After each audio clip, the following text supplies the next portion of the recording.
Why Korean art feels so different from Western art. Welcome back, my cosmic explorers. I'm Eve, your person art curator, and today we're stepping into a new world.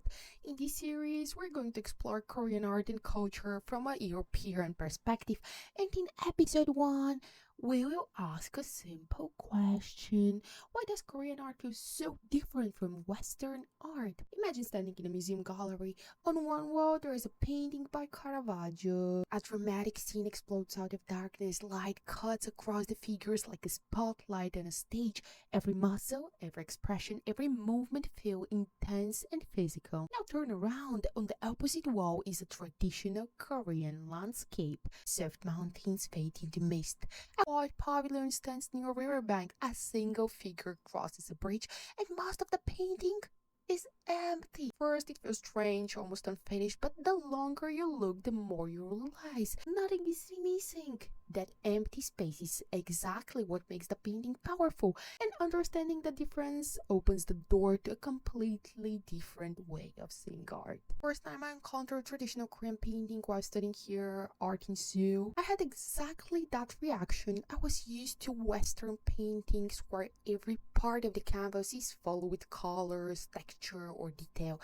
For example, look at Lady with an Ornament by Da Vinci. The fur, the skin, the subtle expression, the woman's face, everything is carefully modeled to feel almost real. Western painters spent centuries developing techniques to make painting look like windows into reality. But then I saw a traditional Korean painting like Denkwe Singwida by Jeong Seon. Rowers move quietly along a river, a few brushstrokes suggest mountains, and a large part of the paper are completely blank. The calligraphy on the painting was written by the famous calligrapher Lee Kwang-seo, and suddenly I realized something important. This painting wasn't trying to recreate reality, it was trying to capture feeling. So to understand this difference, we need to look at the foundations of Western art. During the Renaissance, artists like Da Vinci began studying the world scientifically. They dissected human bodies to understand anatomy, studied optics and geometry. They developed linear perspective to simulate depth on flat surface. So the goal was clear: make the painting look as real as possible. Oil paint became the perfect medium for this. It allowed artists to blend colors gradually, build multiple layers, and create rich texture and dramatic lighting. So painting like Caravaggio pushed these techniques even further. The lighting feels almost cinematic. Figures emerge dramatically from darkness. So Western painting often feels like a frozen moment of action. But traditional Korean painters were asking a completely different question. Instead of asking, how do I reproduce what I see, they ask something closer to, how do I capture the spirit of this landscape? Traditional Korean painting often use ink on paper or silk. At first that might sound limiting. After all, Western artists used entire palettes of color, but Korean artists achieved incredible complexity using just black ink. So mixing ink with water, they could produce subtle tones ranging from deep black to soft gray. Look at this bamboo painting by Lee. The entire plant is created with just a few confident brush strokes. Each leaf is painted with a quick movement of the brush. There is no sketching, no correcting. Once the brush touches the paper, the mark is permanent. That's why painting in this tradition is deeply connected to calligraphy. Each brushstroke reveals the artist's rhythm, concentration, and inner state. For many painters, creating an image was almost a form of meditation. So one of the most striking features of Korean painting is the use of empty space. In Western art, artists often try to fill the entire canvas with visual information, but in Korean painting, space plays an active role. Look at the Fisherman Evening Song by Kim Hong-no.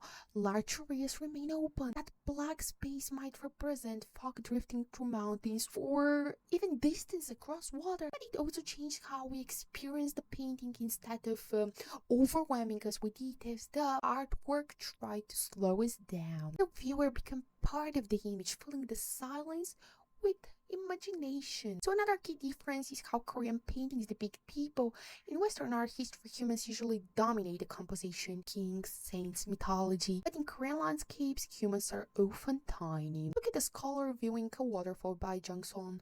The scholar appears almost insignificant compared to the surrounding mountains. Nature is vast, humans exist quietly within it. This reflects philosophical traditions like Confucianism and Buddhism, which emphasize harmony between people and the world. Traditional Korean painting also contain a rich symbolic language. Certain animals and plants appear again and again. The crane, for example, it symbolizes wisdom. East Asian mythology, cranes were believed to live for 1,000 years. Pine trees often appear beside them. Bamboo represents integrity. For example, plum blossoms symbolize renewal. They bloom the end of the winter and sometimes while snow is still on the ground. One of the most fascinating creatures in Korean art is the tiger. In Korean folklore, tigers were powerful guardians of the mountains. Traditional folk paintings, they often look surprisingly ridiculous.